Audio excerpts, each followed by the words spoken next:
My name is Elias. I'm 33 years old, and for 6 years I ran a used bookshop pressed up against a bakery, sharing one long brick wall with the woman I had trained myself to resent. The wall was the problem. It was also, though I would not admit it for the longest time, the answer. People think a bookshop smells like paper. Mine did not. Mine smelled like cinnamon and scalded sugar and warm butter, because Cora's ovens fired up on the far side of that shared wall at 4 every morning, and the scent came through the old mortar like it held the deed to the place. For years, I told myself I hated it. I hated that customers walked in hungry and wandered right back out, following their noses next door. I hated most of all that on the coldest mornings, when the harbor wind came up Cutter's Row and rattled my door in its frame, that thin band of warmth through the bricks was the closest thing I had to company. A man can resent a comfort he refuses to name. I was a professional at it. Let me tell you about the wound first, because everything I did that year, every stubborn and foolish thing, grew straight out of it like a weed through a crack in the floor. Before Charleston, before the bookshop, I had a partner. His name was Roland, and he could have sold salt water back to the sea. We opened a bindery together upstate, and for 2 good years I believed I had found the rarest thing in the world, a person whose word was a load-bearing wall you could build a life against. I let him handle the money because he smiled at bankers better than I could, and I signed what he slid across the table because he had signed it first. I trusted the numbers because he said them warmly, and I have since learned that warmth is the cheapest thing a dishonest man owns. One gray Monday in February, I came in through the alley door and found the shop hollow. The press was gone, the accounts drained, all of it gone in a single quiet night. Roland had spent the better part of a year restructuring the whole enterprise so that every debt, every lien, every last dollar of the ruin pointed at me. He had built the collapse on purpose and then stood me underneath it. He was 3 states away before I understood, and I spent the next 3 years paying off a betrayal I had co-signed with my own hand, learning the exact weight of trusting the wrong person, which is a weight you carry in the chest and not the arms. When I finally clawed free of it and landed in Charleston, in that leaning brick building on Cutter's Row with the good north light and the ghost of an old bindery already in its bones, I made myself a promise as solid as any object I owned. I would never again let another person hold up a beam in my life. I would keep my own books in every meaning of that phrase. I would trust the paper and the thread and the wheat paste and the lying press, because those things did exactly what you asked and never smiled while they robbed you. People know. Partners never. I built my whole life into a fortress with a garrison of 1, and I called it wisdom. It was fear with a nicer binding. But I am getting ahead of myself. First, there was the war. Cora had opened the Sweetgrass Bakehouse a year after I hung my own sign, and from the second week, we were at war. It was a small war, the kind fought in inches, the kind neighbors wage when they are too proud to move and too stubborn to talk. Her delivery crates blocked my step at dawn, so I stacked my boxes of returns against her display window at dusk. She swore my building had settled and shoved the shared wall a 1/4 inch into her proofing room. I swore her ovens baked every drop of moisture out of my air and cracked the hinges of my oldest spines. We stopped speaking in the second month.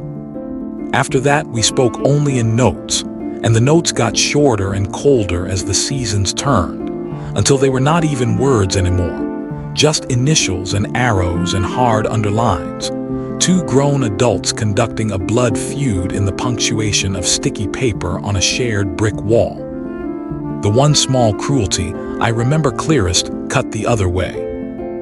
One night, her helper knocked over a tray and sent a landslide of powdered sugar under the connecting door and into my history section, and I came down to find Cora on her knees at midnight with a horsehair brush, cleaning it off my bottom shelf so I would not have grounds to complain in the morning. I watched her from the dark and said nothing, because saying something would have meant admitting the thing I hid even from myself.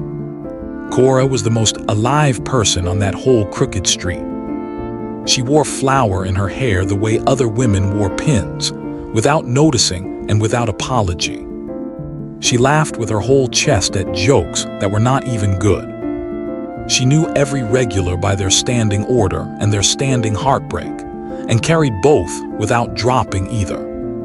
Where I built walls, she built a long table and the whole ward pulled up a chair. I told myself all that warmth was only noise. I told myself a great many things in those years, in the quiet of a shop that smelled, against my every wish, exactly like her. Her grandmother was the first to catch me at it. Miss Enid was 81 and lived in the small apartment over the bakery, and she had watched the two of us snipe across the property line for years with the bottomless patience of a woman who had outlived every grudge she ever bothered to pick up.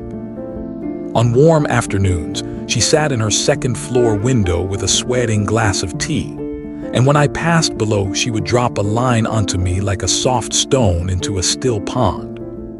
"You watch that girl's door awful close," she called down one October afternoon, "for a man who cannot stand the sight of her." I stopped dead on the sidewalk with a box of books in my arms and my ears going hot, and I told her, with great dignity, that I was only making sure her crates were clear of my step. Miss Enid smiled the slow smile of a woman who has heard every lie a frightened man can tell, and long ago decided to forgive him for all of them. "Sure you are, sugar," she said, and rattled the ice in her glass. "Sure you are." I filed it away as an old woman's teasing and let myself forget it. I did not know I would hear a far harder version of that line a year later, in a high room full of strangers, delivered like a verdict, and that it would knock the floor clean out from under me. But that comes later. First the county seal came, and the world tilted on its edge. The trouble arrived in late September wearing a cream envelope and the county seal, and it did not bother to knock. Our landlord was a man named Mr. Latham, a signature on a bank draft, a person neither Cora nor I had ever once seen in the flesh in all our years under his roof. He had inherited the building from an aunt who had loved it, and had let it go soft in the years since, banking our rent from a comfortable distance. And now we learned from that cream envelope, Mr. Latham had done the arithmetic on Charleston real estate and decided to sell. The whole property, our 2 storefronts and the apartments above and the little courtyard behind, was going to public auction in 90 days. The buyer already circling the block was not some local with a dream and a paintbrush. It was a company, Anchor Ridge Partners out of Atlanta, and their advance man was a fellow named Mr. Dunmore, who came down that first week in a linen suit the color of fresh butter and walked our sidewalk very slowly with a tablet, measuring us, quite literally, for our own funeral. Their plan was clean and merciless in the way that only money can be. Gut the building to its brick bones, hollow out the bakehouse and the bookshop both, and stack a boutique hotel on top of the emptied shell. 14 rooms, a rooftop bar, and a lobby drawn right there on the rendering, exactly where my rare shelf had stood for 6 years. Cora and I would be out on the street by spring. Our leases dissolved the instant the gavel fell. 2 decades of work scraped away so that strangers could pay $200 a night to sleep above the ghost of everything we had built. I remember standing on the sidewalk in the blue September dusk, reading that notice for the 4th time, and hearing her front door open beside me, and knowing without turning my head that Cora had the very same page in her flour-dusted hand. We did not speak. We just stood there on the buckled bricks of Cutter's Row, two rivals on a street the tide was coming in to take, feeling the exact same thing at the exact same moment. It should have pulled us together right then. We were both too frightened, and I was too proud. So we each turned and went back inside our own halves of the wall, and were alone with it. The one door out of it was a narrow one, and it opened directly onto my worst fear. A woman from the Lowcountry Heritage Trust came by the shop that week, Miss Fairly, with a tired and patient face, and a canvas bag heavy with forms. The building stood inside a protected historic district, and there existed a preservation grant, a serious one, with enough money behind it to buy the property out from under the auction and settle it into a protective trust that would keep its tenants in place at a fair rent. It was, she said, the only instrument powerful enough to beat Anchor Ridge and its cash. But the grant carried a condition, and it was shaped precisely like the one thing I had built my whole new life to avoid. The money could not go to a landlord or a buyer. By the terms of the trust, it could only be awarded to the working tenants of the building, applying together, as co-stewards bound to a single plan for its future. One application, two signatures at the bottom of the same page, Cora's and mine, bound together, legally and for years to come, or there would be no grant, no building, and no bookshop at all. I actually laughed when I understood it. A short, ugly laugh, alone in my shop. Of course, the one way to save the single thing I had built alone, out of the wreckage Roland left me, was to lash myself permanently to the exact person I had sworn on that same wreckage never to trust. I said no that first night. I want you to know that. Faced with losing every last thing I had, I still said no. I said it to Cora across the crates in the alley, in the dark, both of us out taking the night air because neither of us could sleep. I told her I would find another way, that I did not do partners, that I would sooner shutter the shop for good than sign my name beside anyone's again. She listened to all of it, flowers still on her wrists and a whole year of exhaustion under her eyes, and when I had run out of walls to throw up between us, she said the one thing that got under all of them. I don't need to know why, Elias, she said, quiet and even. I have made my peace with never knowing why. I only need to know one thing. Would you honestly rather lose everything alone than keep it with me? I did not have an answer for her that night. I sat in the dark for hours with my one companion, an old gray tomcat named Foxing, after the rusty spots that bloom across the pages of aging books, and I did the arithmetic of my ruin 100 ways. Every road ran straight through Cora. By the gray of morning, I had a splitting headache and an answer I hated. I got up before my sign was flipped, walked around to her door, and stepped into the warm cinnamon air of her kitchen, where she was already elbow deep in the day's dough, and I said, I'm in. Cora did not gloat. She did not even really smile. She wiped her hands on her apron, poured a second coffee from the pot she kept going all day, and slid it down the counter to me without a word. That was our whole treaty. No handshake, no contract, no speeches. Just a cup of coffee and a shared wall and 90 days on the clock. Working beside her was nothing at all like working beside Roland. Roland had dazzled. Cora simply showed up. She was there at dawn and there at midnight, and she read every line of every form twice, and when she did not understand something she said so and asked, which Roland in 2 years had never once done. We turned my dusty back room into a war room, and side by side, two former enemies, we began building the case that our stubborn little building deserved to go on standing. Building that case meant proving the place mattered, and proving it meant history, and the history, as it turned out, had been buried in my own back room the whole time. When I first took the lease, A dozen crates of moldering stock had come with it, some previous tenants' abandoned inventory, and I had shoved them into the cellar unopened and forgotten them for 6 years. Now I hauled them up one at a time under the good lamp, and in the bottom of the last and heaviest crate, wrapped in a square of stiff old oilcloth, I found a book. It was a ledger-bound volume from the turn of the last century, a bookbinder's own sample album. The binding was destroyed, the spine had let go.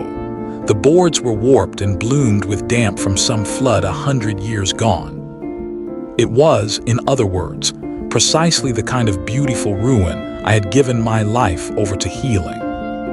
I carried it to my bench that night and did the thing I do, which is to take a broken thing apart very gently, learning it as I go, so that in the end I can make it whole again. And there, sewn deep into the gutter of the very last gathering, tucked into the one place on earth that only another binder would ever think to look, was a single sheet of rag paper gone soft as cloth with the years. I unfolded it under the lamp with the tweezers I keep for the most fragile work, and my hands were not entirely steady while I did it. It was a letter. It was dated in a fine faded copperplate, the 3rd of June, 1908. I called Cora over from the war room. I do not fully know why. Some instinct told me this was not a thing to read alone. She came and stood at my shoulder, close enough that I could smell the sugar and yeast on her, and for once neither of us stepped back or pretended the nearness was not there. Together, in the small pool of the lamp, we read a letter that a man had written a full 100 years before either of us was born, in the very room where I now stood. His name was August Coker. He had been the bookbinder in this building, in this shop, at this very bench, in the year 1908. And she, the woman he was writing to, was named Delphine, and Delphine had run the bakery on the other side of our shared wall. I will not read you all of it. Some of what August wrote to Delphine was only ever meant for Delphine, and 100 years does not change that. But the shape of it hollowed the pair of us where we stood. August and Delphine had spent 2 hard years at war across that wall, her flour forever finding its way into his glue pots, his paper trimmings forever clogging her flue, cold notes left waiting on the shared brick.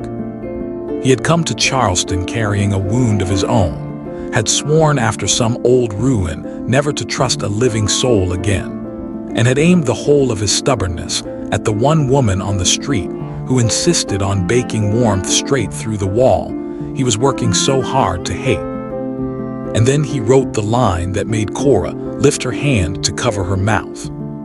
I was so busy defending my half of the wall, August Coker wrote, in his fine and long-dead hand, that it took me 2 whole years to understand that it had never once been a wall between us. It was the one thing we shared. Cora and I did not look at each other for a long moment. We did not trust ourselves to. The dead had just leaned across a century and described the two of us to our own faces, and there was nowhere in that small lamplit room to hide from it. And then, before either of us could decide what to do with what we had found, the storm came, and the storm decided the matter for us. It was the middle of October, and the Lowcountry does not do its weather in half measures. A tropical system the forecasters had sworn would curl safely out to sea turned back in the night, the way the worst things do, and came grinding up the harbor with a wall of water ahead of it, and a wind that sounded like a freight train that started passing and never finished. I was in the shop far too late, on my knees sandbagging the front door against the rising street, when the power died across the whole ward and the world went black and loud. And through the dark and the roar of it, faint but unmistakable through the shared wall, I heard Cora cry out. I did not think. I went out the back into the full teeth of the storm, around through the flooding alley with the rain coming sideways hard enough to sting, and hammered on her rear door until she hauled it open and dragged me in, the two of us soaked and shouting over the wind. Her whole ground floor was already ankle-deep in black water and rising. The proofing room had a low vent to the alley, and the flood was pouring in through it, climbing toward the pilot lines of her ovens, toward every single thing the woman had in the world. So we saved what we could by feel and by lantern light. I hauled her 50-pound flour sacks up the narrow stairs while she went from valve to breaker in the dark, killing the gas, doing the frightened, competent work of keeping a building from catching fire while it drowned. And at some point in that long, wet chaos, moving fast along the base of the shared wall, I put my free hand out to steady myself, and my palm went straight into a soft, rotten place in the old plaster, and it gave way, and a whole waterlogged sheet of it sloughed off and fell into the flood with a heavy slap. I lifted the lantern to see what I had broken, and there, revealed under a full century of paint and patch, was an arch.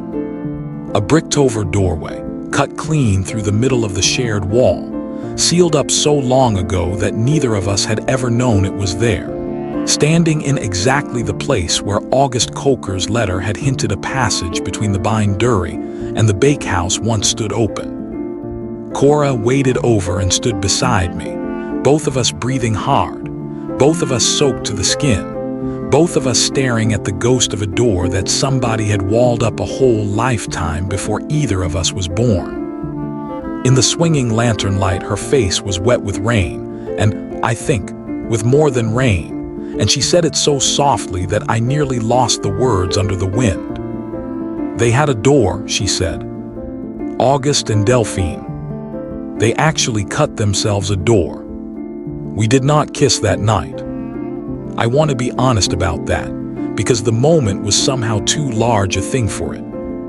We only stood there together in the flood, on either side of an archway that two people exactly like us had cut through this exact wall 100 years before, and something in me that had been bricked up every bit as long as that doorway came loose in the dark and floated free.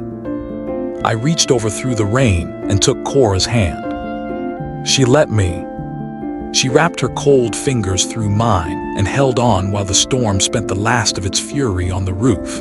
And when the water at last began to fall away, we were still there, still holding on, two rivals hand in hand in the ruins of a wall that neither of us was defending anymore. By dawn, the storm had blown back out to sea, and the block was a wreck of mud and torn branches, but the building was still standing, and so were we. After that night, the work stopped feeling like a grim treaty and started feeling like a life I did not want to see end.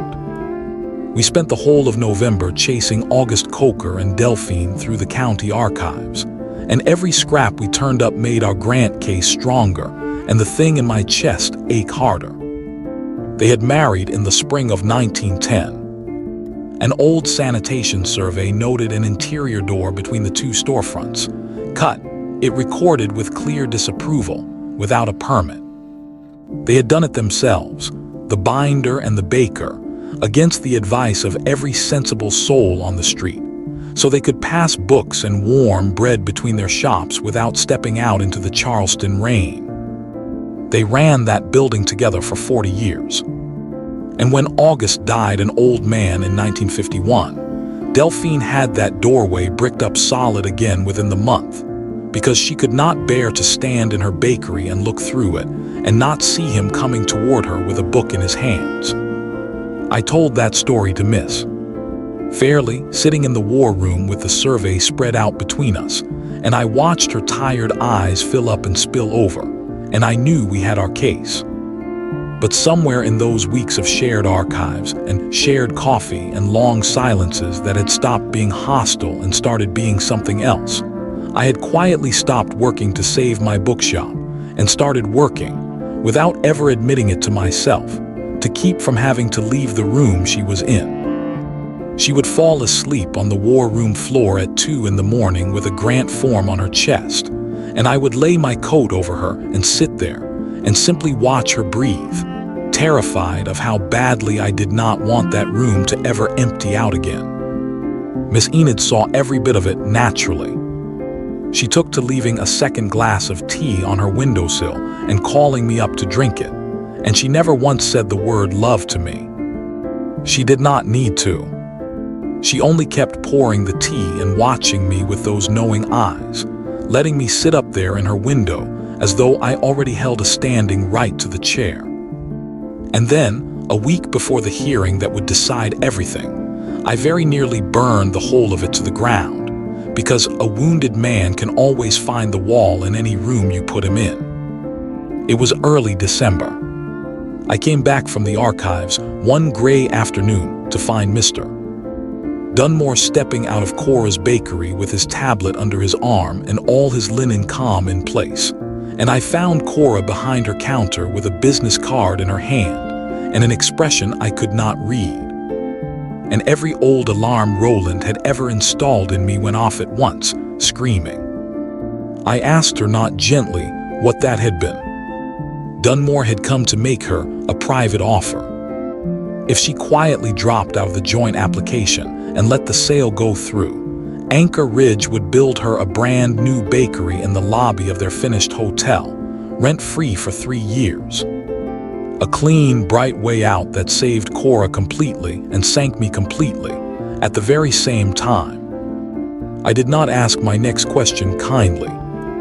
God forgive me, I heard Roland's own voice come up out of my throat, that gray hollow Monday, the empty room, the drained accounts. I asked her flat out if she was taking it.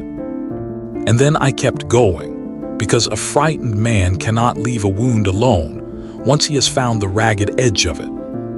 I asked if this had been the play all along, the slow thaw, the storm, the hand held in the flooded dark, a long confidence trick engineered to get me to trust her right up until the moment she stepped over my sinking body and into a better kitchen. I said the word betrayal to her face, and I watched it land on her like a slap, and still I could not stop, because it is so much easier and so much safer to burn a bridge down yourself than to walk out onto it over open water. Cora let me finish. She stood there and took all of it, and let me run myself all the way out. And then, without a word, she set the business card down flat on the counter between us, face up, and turned it so I could see it. And across the front of Mr.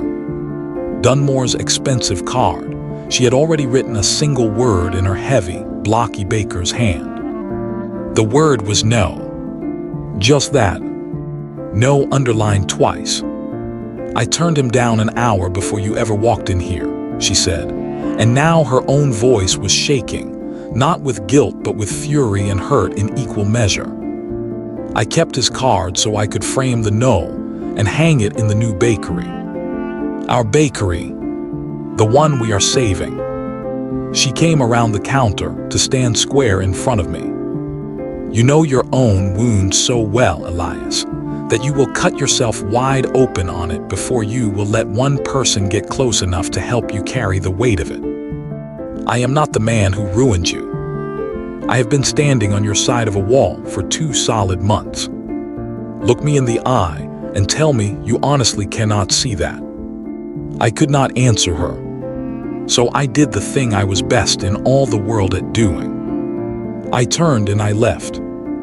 I went back to my own side of the wall and sat in the dark with old Foxing in my lap and the ghost of the archway in front of me.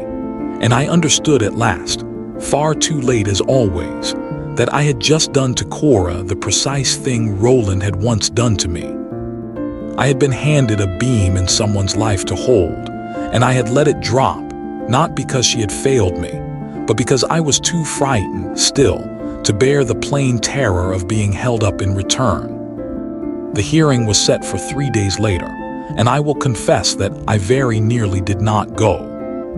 The Lowcountry Heritage Trust met in the old assembly room on Bramble Street, a high, echoing hall with tall arched windows and a long polished table where the trustees sat with the whole fate of our little street in their hands. Cora was already there when I came in a good dark dress I had never seen in 6 years of flower and aprons, sitting very straight and very much alone in the second row. Miss Enid sat beside her in her Sunday best with her cane across her knees.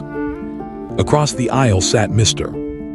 Dunmore in his linen, wearing the smooth confidence of a man who has bought the outcome of rooms like this before. And I slipped into the very back row, still not certain I had earned the right to be there, my hands wrapped around the rebound book with August's letter inside it. They called our case. Dunmore rose and spoke first, and I will grant him this much: he was good. It was all jobs and tax base and revitalization, a 14-room hotel dressed up in a Sunday suit and presented as a civic gift. Then Miss fairly laid out the terms of the grant, plainly and well. And then the lead trustee, a silver-haired woman with her reading glasses down on the end of her nose, looked out over the top of them at the two of us and asked the one question the whole thing came down to. She asked why this building, out of all the hundreds of old buildings in Charleston, deserved to be saved exactly as it stood.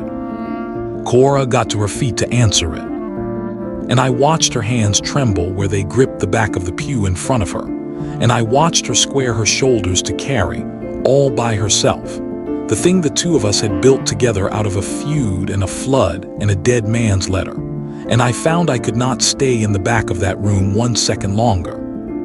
I stood up too. Every face in the hall turned. I walked the length of that aisle, set the old rebound book on the trustee's table, opened it to the letter, and told them everything. I told them about August Coker and Delphine, a bookbinder and a baker who had spent 2 years at war across a shared wall, and then 40 years in love across that same wall. I read them the line out loud in that silent high room. It had never once been a wall between us. It was the one thing we shared. I told them about the sealed archway the storm had torn open, cut through the brick by 2 hands a century before our own, and I told them, my voice going rough in a way I had not planned, that some buildings are not truly made of brick at all. Some are made of the people inside who refuse, decade after decade, to give up on one another, and that you cannot set 14 hotel rooms down on top of the place where a door like that once stood. The room was very quiet when I finished, and into that quiet, before a single trustee could draw breath to speak, Miss Enid stood up out of her seat on her cane. She was 81 years old, and she did not ask a single soul for permission. She lifted her cane and pointed it straight up the aisle at me, in front of the trustees, in front of Dunmore, in front of God and Charleston and her own granddaughter, and in a voice that filled every last corner of that high, echoing hall, she said, "That man right there has been standing guard over my granddaughter's door for 2 months now, like she was already his own to keep safe. The only 2 people left in this whole city who cannot see that these 2 belong together are the 2 of them, standing right there in front of you. Now somebody at that table give these children back their building, so the pair of them can finally quit their pretending." And I froze. I stood at the front of that hall with a 100-year-old love letter open in my hands and my whole face gone to fire. And I could not move, because an old woman leaning on a cane had just said out loud, in a room full of strangers, the one true thing I had spent 5 years and 2 years of war, and one whole storm refusing to say to myself. I turned my head and looked at Cora, and she was already looking straight back at me, crying and laughing at the same time, the way that woman did every single thing worth doing with her whole chest, holding nothing back. And standing there frozen, I finally understood it, all the way down. The wall had never once been between us either. It had always, from the very first cold morning, been the one thing the 2 of us shared. I would love to tell you that the trustees wept and banged a gavel and handed us the building on the spot, but that is not how rooms like that one work. They thanked us for our time, and deliberated for 11 days that felt like 11 years. But the letter did what the letter was always going to do. 3 weeks before Christmas, The Lowcountry Heritage Trust awarded the preservation grant, bought the entire building out from under Anchor Ridge, and settled it into a protective trust with two names on its stewardship, Cora's and mine, side by side at the bottom of the same page at long last. Mr.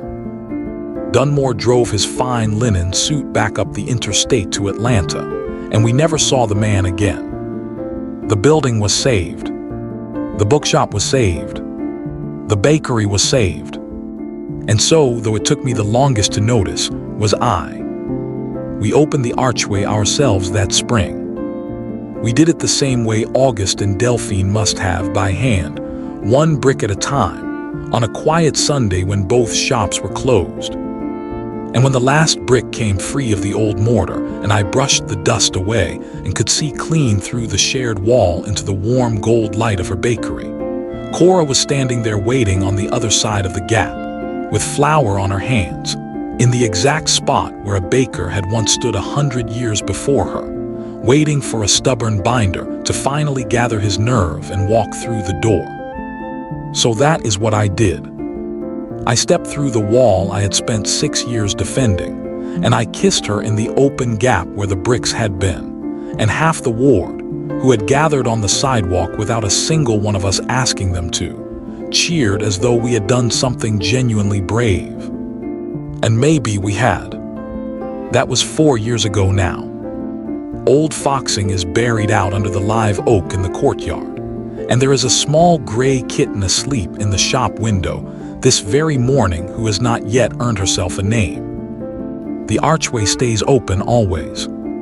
Cora's warm bread comes through it into my shop in the mornings, and my rebound books go back through it into hers in the afternoons, and the whole street still smells, every single day, of cinnamon and scalded sugar and warm butter. And I have finally, after all this time, stopped pretending that I hate it. So here is the thing I know now, at the far end of it all, that I did not know at 33.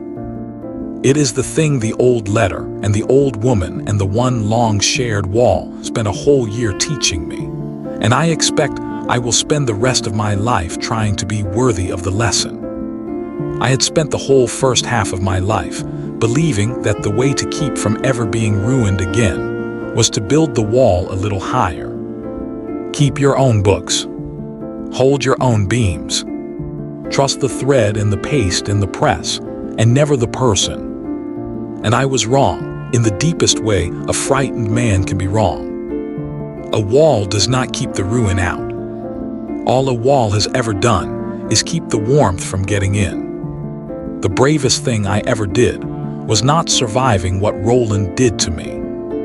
Surviving is only endurance, and I was always good at enduring. The bravest thing I ever did was to stand in a flooded room in the pitch dark, beside the one person on earth I had sworn I would never trust, and reach for her hand instead of for the wall. Trust is not some prize you hand a person after they have spent years proving they will never hurt you. No one alive can ever prove that. Trust is the door you decide to cut through your own wall, with your own two hands, knowing full well that they could walk right through it and ruin you, and deciding, in spite of everything you carry, that they are worth the risk of the weather. Cora was never once the rival on the far side of my wall. She was the one thing that the wall and I had always shared. It only took me 2 years of foolish war, 100-year storm, a dead man's letter, and one old woman's cane to make me finally walk through it, see her standing there waiting, and come home. Would you have joined forces with the person you liked least to save what you both love?